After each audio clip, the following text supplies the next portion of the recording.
Ayan guys, magandang araw po muli sa inyong lahat. Ayan, ngayong araw po ay araw po ng Sabado. Ayan guys, at ako lang po nagpasok ngayong araw ng Sabado kasi nga po si Dagay ay hindi po nagpasok ngayon at masakit pa po ang kanyang tuhod. Hindi pa po masyadong makalakad, paingka-ingka pa rin po ang kanyang paglalakad kaya sabi ko ako na lang po yung papasok. At ilang beses na rin naman po ako nakapag-absent kaya gusto ko pong pumasok ngayong araw ng Sabado at next week po ay makakapag-exam na po kami. Kaya kailangan ko pong pumasok po ngayong Sabado. Iniwan ko po sila doon kasi nasa bahay naman po sila Madel. Kasama po ni Dagay at saka po yung mga bata. At saka iniwanan ko naman po sila ng pang-ulam po nila. Bago naman po ako naalis ng bahay ay meron po silang pang-ulam doon. Kaya guys, at maghapon po ang aming pasok ngayong araw. Kaya ito pong pasok kong ito ay hapon na po akong makakauwi.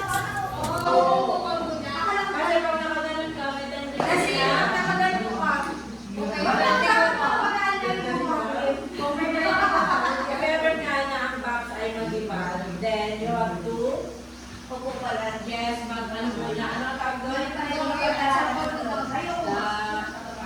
Squat, ano po, mag-squat. Ayun guys, ngayon po araw ng Sabado. Kaya nabasa na po kami dahil panghali na. Kakain na lang po ako sa kantin. At syempre si Dagi po hindi ko po kasama. Masakit po yung kanyang kaya ako lang po. At syempre si Balot ay hindi ko rin po kasama. At siya po ay bagong anak. Ayun guys, kain po tayo dito po sa kantin. Ayan, naghanap po ako ng kantin na pwedeng makainan. Ayan guys, at yan, nakahanap naman po ako ng kakainan ko. At solo lang nga po ako kasi yung iba ko pong mga classmate ay sa ibang kantin po kumain. Doon po sa medyo malayo-layo. Ay dito na lang po ako sa malapit.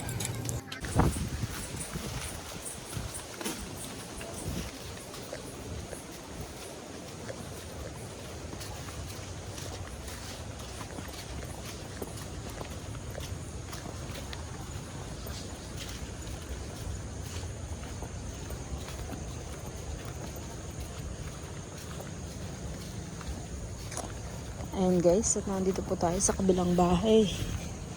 Bisitahin ko lang po yung mga biik. Maaga pa naman po. Gabi na pero maaga pa. Alas 7 pa lang po ng gabi. Parang walang ilaw. Walang ilaw po ang bahay. Pinapatay nila ang ilaw. Hindi sila nag-iilaw sa gabi.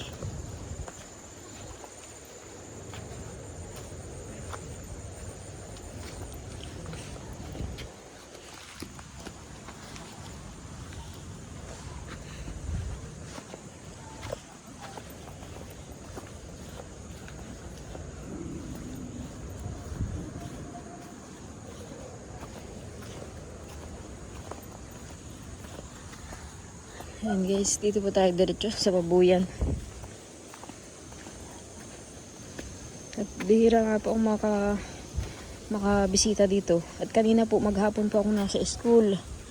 Nagpasok nga po ako, si Dagay po ay hindi po nagpasok. At masama po ang pakiramdam ni Dagay. Pinagsasaktan pa rin po ng tuhod. Kaya hindi po nakapasok si Dagay. Ayan po, kontento yung mga biik. Kaya hindi po ako nakapag-vlog kanina at nasa school po ako maghapon.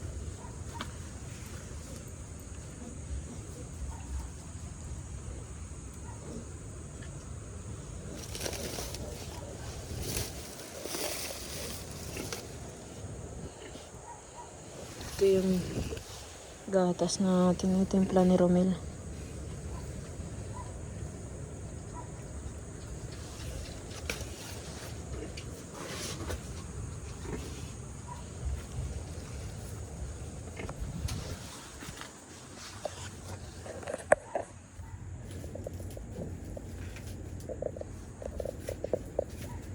Ayan guys, at hindi po nakakapon yung baboy at sabi po na magkakapon ay hindi pa daw po pwedeng kapunin at mamamatay pa. Kumbaga po ay parang maliliit pa yung baboy. Nag-alangan po yung technician. Ayaw po nilang kapunin. Kasi baka daw po mga mamatay. Hindi pa rin po na-injikan. Kasabay po ng pagkapon yung inject. Dahil 2 araw nga po nag-antay dun sa technician. Tapos nung nabisita ng technician, hindi rin po nakakapon at bawal pa nga daw po. Hindi pa pwede. Ang bagal nga pong lumaki ng baboy, pansin ko. Kasi hindi masyado naman po nakakadiri dun sa inahin.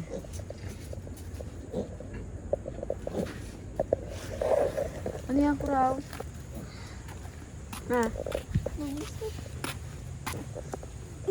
Naano ka dyan? Gaano ka? Ano yan, dala mo yan? Ano yung nandiyan sa ano mo? My cat. Ha? Pusa. Pusa na naman yan, Kuraw. Bukas ko pinabalik. Uy, mama.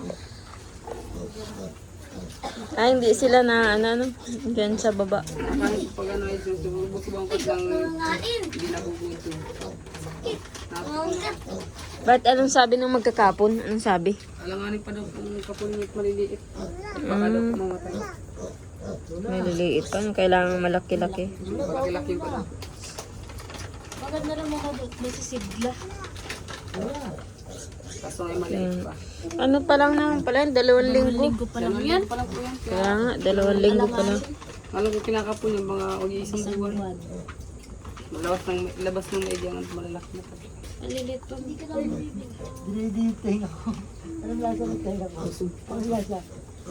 Kasama ka lang. Kasama ka na kay tita. Kasama ka na kay tita. Isa. Ano yun? Luluha na. May ating tulo oh. Luluha. Tuwa ka yan. Tuwa pa. Maamo ngayon oh, maamo ngayon. Maamo. Ay, na. Lakar ka na ah. Bakit nilo? Isa. Ayaw. May langgam.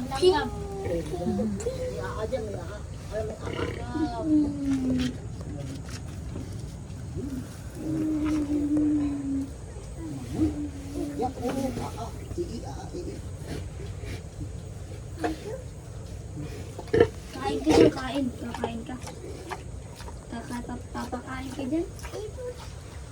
Ipot? Ay, tayo.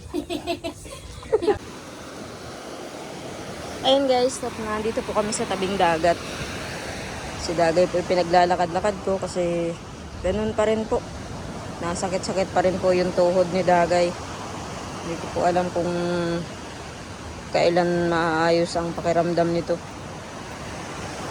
May nagsabi po sa akin na baka daw po mababa ang potassium ni Dagay.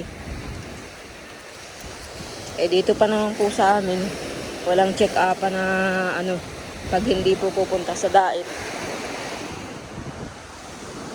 Lakad-lakad ka!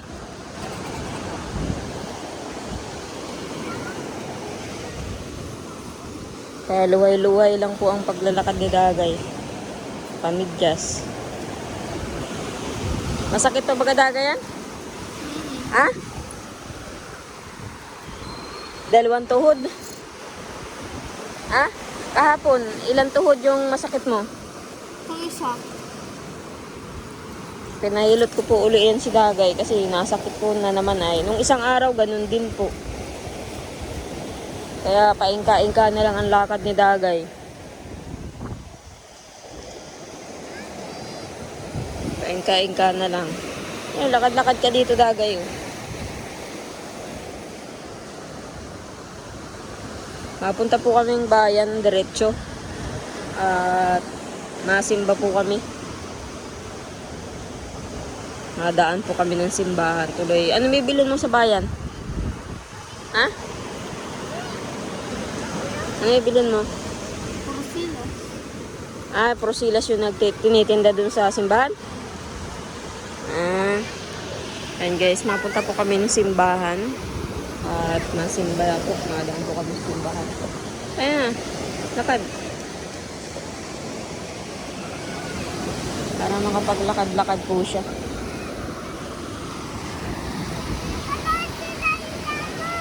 Mga batang naliligo. Sila Rona po at saka si Totoy naandun po kalalari sa bahay po nila. At sila Larry po ay naandyan na po ay sa kanila. Naglipat na po. Doon tala nanay.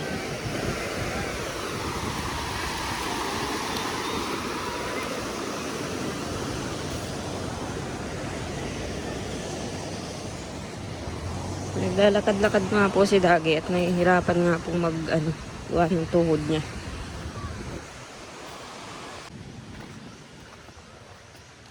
Si Kurahaw. Sa loob ba? Tayo na, si Kurahaw na lang tao dito. Tayo na sa bayan. Magsombrero ka na.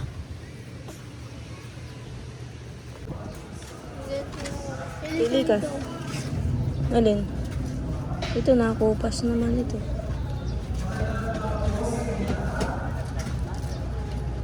Okay. Pili ka na. Oh, pwede yan. Puti. Maluwang naman. Ano gusto mo?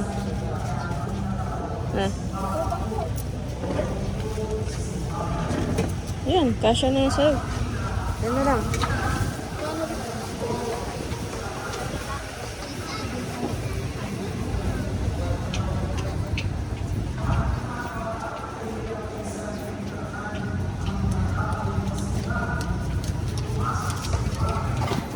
Design na maglingkod sa simbahan, meron tayong binibitawan. Meron tayong isinasakripisyo. Ang una doon ay ang oras at lakas. Isipin po ninyo, kung wala kayo dito, ano ang ginagawa ninyo? Kung wala kayo dito, nasaan kayo? Mas magandang maglaba ngayon kasi mainit. Mas magandang maglaspat siya ngayon dahil maganda ang panahon. Pero mas pinili natin na maglaan ng oras na pumasok sa simbahan. Hindi ba yan sakripisyo? Hindi ba yan pagbitaw? Hindi ba yan pagpili sa kung ano ang nakakabuti? Kung ito ang ginagawa natin, ibig sabihin, kaya natin magbigay at kaya natin magbitaw para sa Diyos. Ikalawa o ikatlo, dahilan kung bakit nakukunan na sabihin ng mga tao na magsimba o maglingkod sa simbahan. Maraming hindi tumutugon dahil takot sila. Takot sa pagbabago. Takot na baka hindi sila dapat. Takot na baka hindi nila kayanin. Ngunit tatandaan po natin, hindi kailanman tumawag ang Diyos na hindi niya rin binibigyan ng kakayahan. Hindi niya Oh, ito pa. Tusok mo dyan. Ito pa.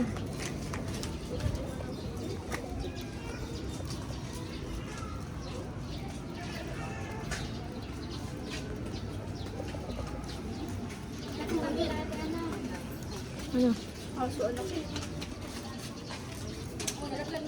Hirap ka baga mag-ano?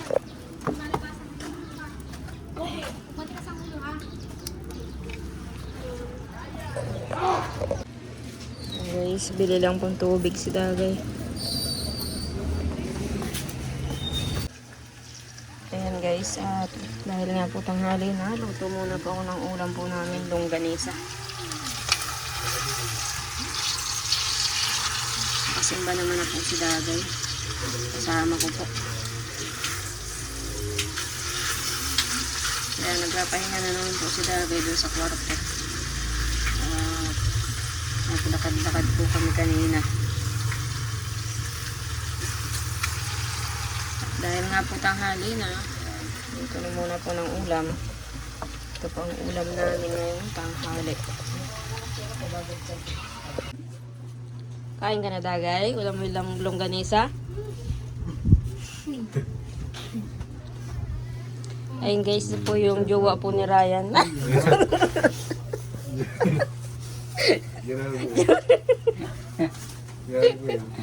Tatago-tago pa daw. Tingnan mo mukha mo. Joke lang po. Barkada po ni Ryan. Kain ka na dyan Dagay. Madala lang ko ng ulam kay Balot. Ha? Tayo si Barat? Oo, naglipat na sila. Sige na, dyan lang kayo. Kumain ka na rin dyan, Ryan. Kurahaw. Gising ang tariray. Hindi naiinitan. Hindi man. Mahangin naman. Sino nandiyan ka na, nanay? Si Papa, si Nanay sila. Yung tatlo, tapos si Bibi, tapos si Ano. Nagising ang bata. Yakap na ito na ang gusog kanina. Ha? Niyakap? Oo, kaming dalawa ni Bibi, karga-karga ko ito. Sabi ni tito niya, niloko nila. Kaya tayo na. Then, maya, uwi. Maya, doon sila mauwi.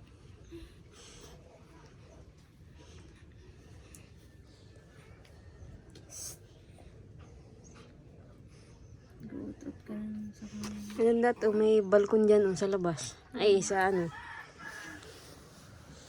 Ang bibi na yan. Ano, ha?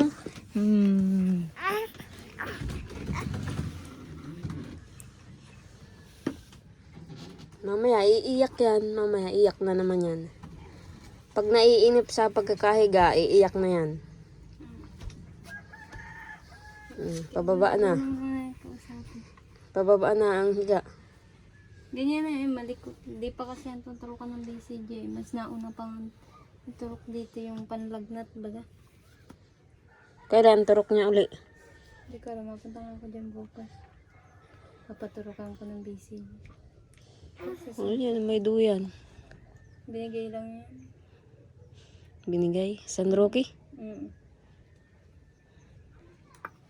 Binigyan ko nga ng ganun. Kiling ang pagkalagay nila. Si Bibi itag dito.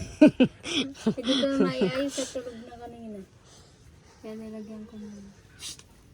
Huy. Tinala ka na naman. Tulala na naman ang batuta. Mamaya, iyak na yan. Kumain ka na. Ayun, may sabaw. Ang ganda dito. Oh, may bangko-bangko.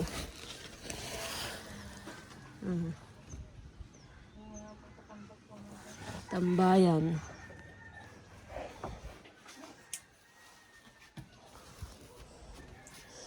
Ano yan? Ay, pasipayir. Payaran. Nilala ko yung kabaga ng mata.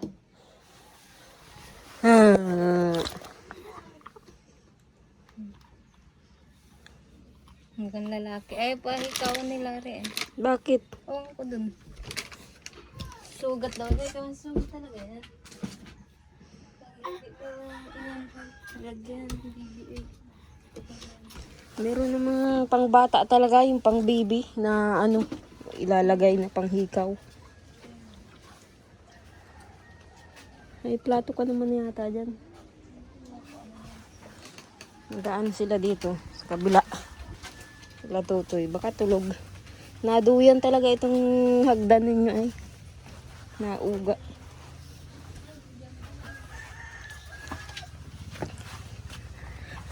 Dito po yung dalawang bata.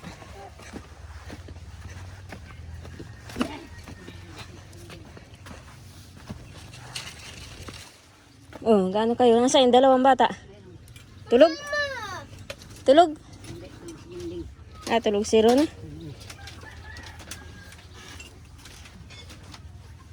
Baya mo, tulog si ate mo. Tulog ka din? Tulog bagay ang gising. Eh, anong ulam niya, Nay?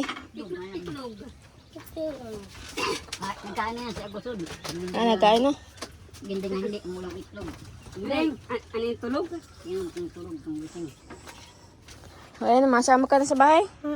Tayo na, lakad. Ha? Hindi ko pala kain. Masama ka na rin, Rona? Tayo na. Ay, doon na sa bahay, kumain. Hindi pa rin naman kami nakain. Kami nagkain.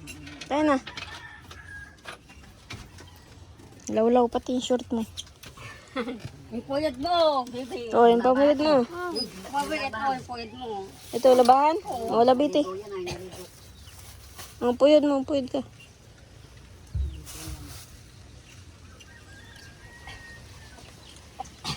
Tayo na, lakad.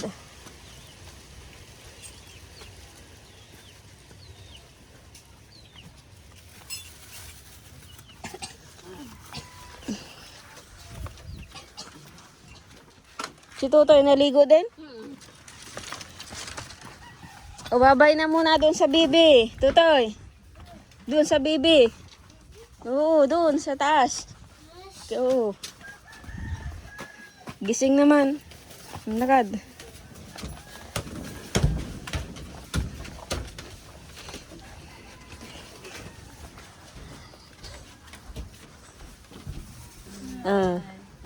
Yakap mo, yakap. Yakap. Yeah.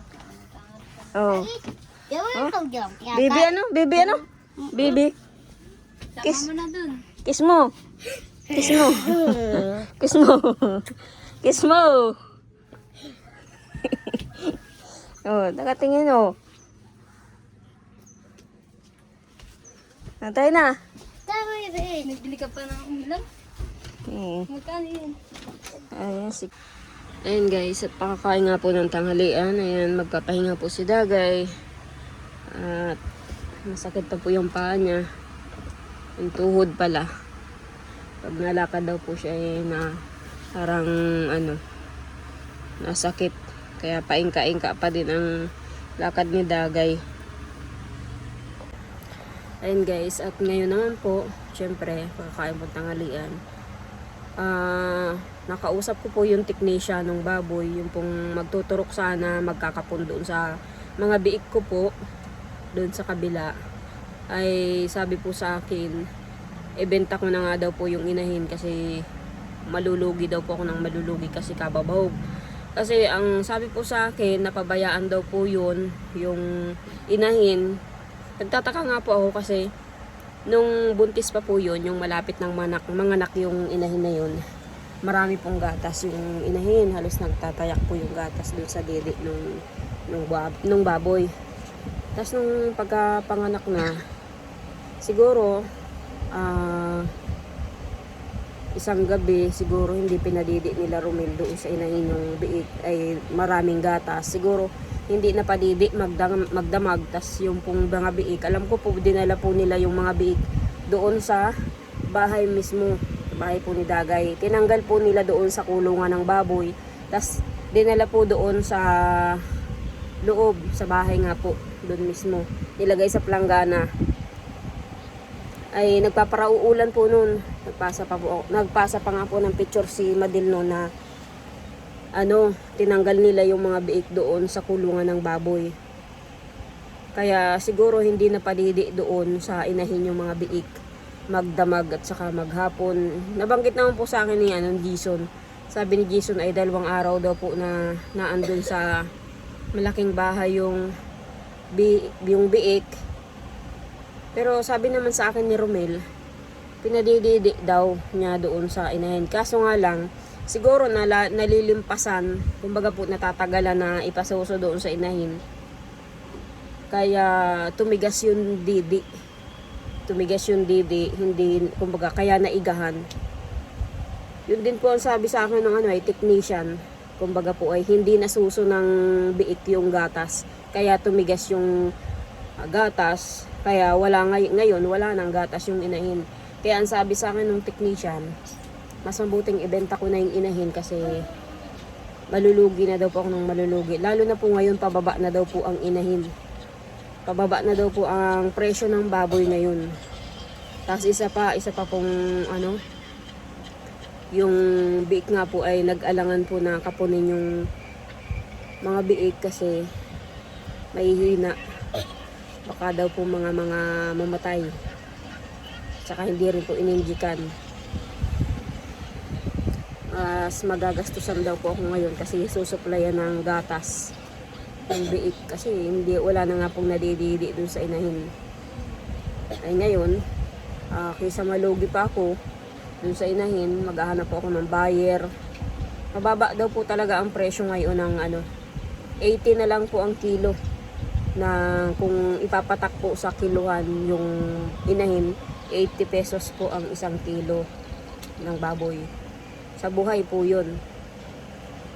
Wala na daw po ngayon bibili ng tataas pa doon sa 80 pesos.